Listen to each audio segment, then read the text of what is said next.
Hello everyone, welcome back to the channel. I am Mohammyo, and today I'm going to be doing a Season 11 Apex Legends tier list. I have not done a tier list since Season 9 when Valkyrie came out, so I'm going to do an updated one. That would be 2 seasons later now, so yeah, let's get straight into this. Now I don't want to take too much time to talk about each legend because there are 19 of them now, so we're kind of racking up on the legends here to rank, but I'm going to give you guys my best interpretation of how I feel about each of these legends and where I think they should be placed. So let's get into this. Also, I want to know how you guys are enjoying Season 11 so far. Let me know down in the comments how you feel about the new map, the new gun, new legend. I want to know, I'm curious. Alright, now before I mention the bottom of the tier list, I'm pretty sure most of you are expecting, but the ranks I'm going to be using for this tier list is C, C+, B, B+, A+, and S tier. So, we're going to start off in C tier, and where I got C tier is Mirage. Now, this is kind of the usual for Mirage. He's kind of stuck himself quite the warm place down in C tier. I really don't think there's anything too special about Mirage. He's got his decoys, he's got his ult. He's pretty confusing sometimes, but I don't think he's as good as most of the other legends on this list. Sorry, Mirage mains, but he's going to be at the bottom. Crypto, also in C tier.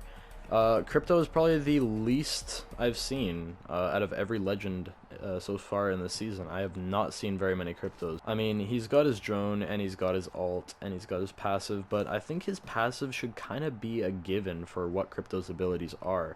And he's really just, he's pretty underpowered as a legend, so I'm sticking him also in C tier. Now, coming into the next tier at C+, we got our boy Fusey. Fusey is a pretty solid legend overall. Like I've mentioned in previous tier lists, I really don't believe there's any bad legends in this game, but Fusey just doesn't make it to the top with most of the other legends. And I say this because he kind of has a different playstyle to, you know, how to learn to play him. I know if you're very good with Fuse and can manage him very well, he can definitely be like a top tier operator for some people, but I really don't just see him there. His tactical is very useful. His ult can definitely be planned out and very useful and versatile in gunfights. And of course the nade stacking ability is great, but I think I'm just going to stick him in a C+ for now. Moving on to the next tier, I am going to place Rampart in B tier.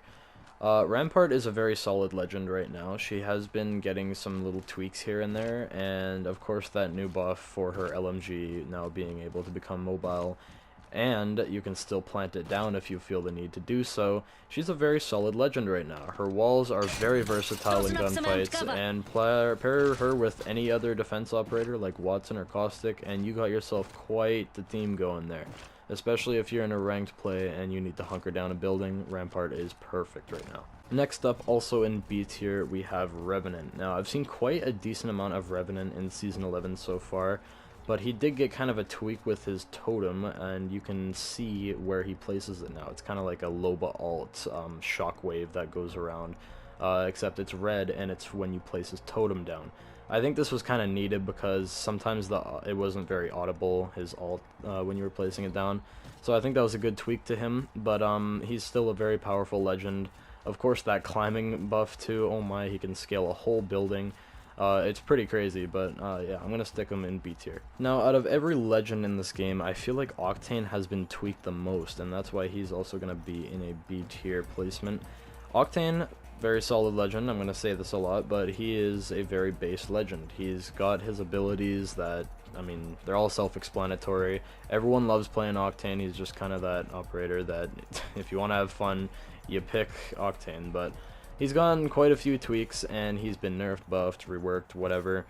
I think he's a pretty okay legend for this season, and I've seen quite a bit of him, but yeah, we're going to place Octane in a B tier. Now moving on to B+ tier, I'm going to stick Horizon in the first place here. Horizon is a very, very, very versatile legend when it comes to 1v1s especially, but even just in gunfights she is very useful. The gravity lift is still very powerful nowadays. I mean, the amount of situations you could get in and out of with that L1 tactical whatever is just amazing, and that's why I'm placing here mostly. But I mean, her ult and her passive are also another story. Her passive is personally one of my favorites in the game, with that ability to stride along the air with ease and no fall fatigue, of course. Her ult it's okay. It's not bad, but yeah, overall she's a very well-rounded legend, and I'm going to place her in B+ tier. Next up, also in B+ tier, I'm going to put Lifeline. Lifeline has always been that very basic character to play, and she's also very useful, very team compatible, and that's why she's one of the better legends in this game. But I am going to place her a little bit lower than I usually do because, once again, there's a lot of seasons and, you know, a lot of legends piling up nowadays, so yeah, I'm going to have to differentiate with that, and I'm going to put Lifeline in a B+. Still a very solid legend, very powerful. Next up, also in B+ tier, we have Bangalore. Bangalore, in my opinion, has always been just probably one of the most balanced legends just throughout the whole game's history. Throughout the almost 3 years, I think Bangalore has been just the most balanced because, well, I mean, her abilities just speak for themselves. You got a carpet bomb, you got smoke grenades, and you got your double time, which will speed you up in gunfights if you're getting shot at. That's why I'm going to place her in a B+. This is also one of the legends I haven't seen too much of in Season 11, and that is Caustic, also coming in at a B+. Caustic is very good defense character, like I said, paired up with any other defense character. He is amazing. Even just blocking doorways and just having that second thought to walk inside of a building with Caustic inside, it's just very powerful for Caustic, and he still remains one of the best defending legends. So I'm going to place him in a B+. Now moving on to the next tier, we have Valkyrie. Valkyrie has always been one of the better legends in this game, and she's been dominating the pick rates. She's always been up there in a top 5, and I can see why. Her abilities are pretty good. Her Vital Strikes and her repositioning ability is just amazing. She is a good definition of a movement operator, and that is why a lot of people play her so much. So, I think she deserves to be placed in an A tier. Next up, we have Loba. Now, Loba's also been one of those legends that has been dominating the past few seasons with that buff a couple seasons ago to her boutique. She is a very strong legend right now. Her bracelet is very versatile in gunfights, even hopping through windows. The boutique is amazing when it comes to, you know, those low item situations. If you're in ranked especially, her boutique is very, very helpful. And her ability to see rarities through walls, I think, is pretty good. I don't find it too useful myself, but it's pretty good. Another legend I'm placing lower than I usually do is Gibraltar, but Gibraltar still remains one of the best legends in the game, and he's pretty self-explanatory. I mean, he's a defense legend, he's very team compatible, and of course he's a fortified operator, so he doesn't get slowed by bullets, and he also takes less damage. This paired with his dome and his defensive abilities is very good, and he still remains very strong throughout all these seasons. Next up, also in A tier, we have my boy Pathy.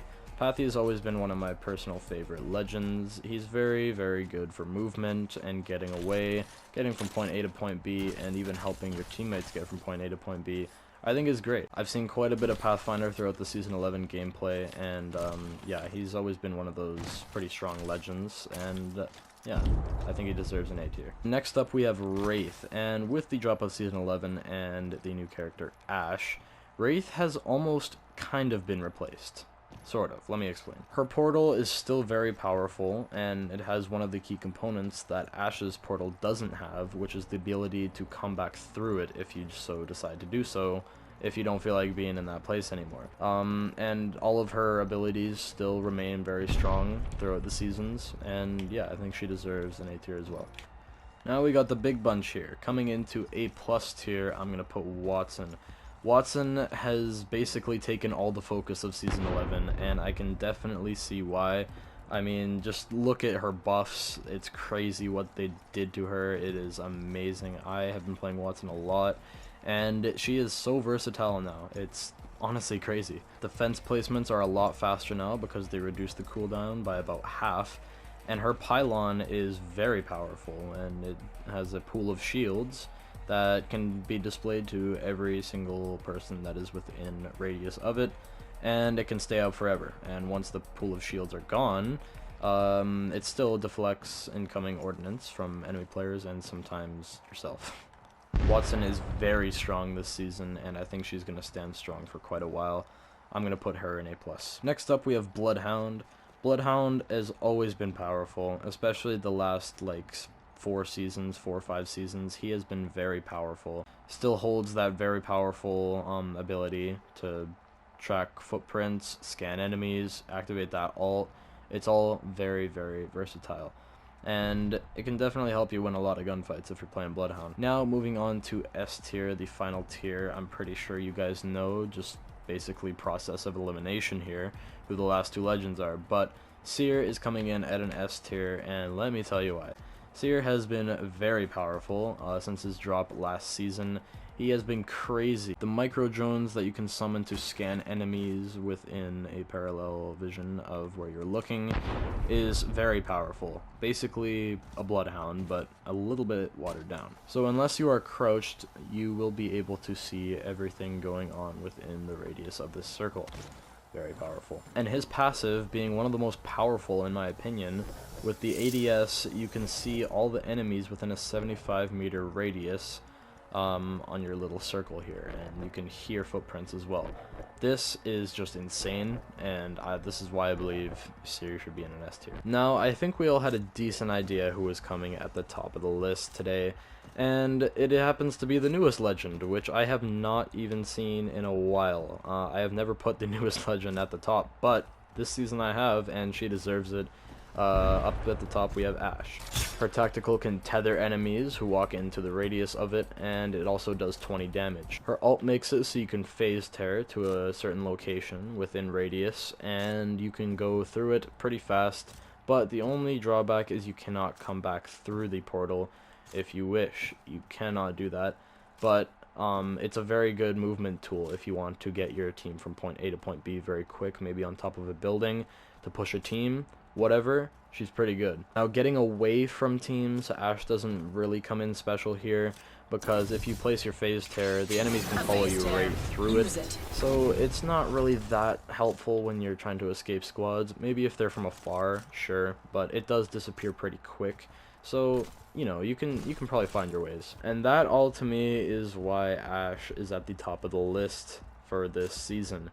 She is crazy, and she is dominating the pick rates at the #1 as of currently, but that's pretty expected because it is a new release, but I think she has a plan to stay there for quite a while. Tell me what you guys think of this tier list down below in the comments. Make your own if you want. I would love to see the opinions of you guys. Of course, this tier list is my opinion. I don't think I have to throw that out there. Hopefully I don't. So yeah, if you guys have enjoyed this tier list, please be sure to drop a like and comment below. Share this video with others, get it out there. With all that being said, thank you guys for tuning in, and I will see you guys in the next video. Peace out.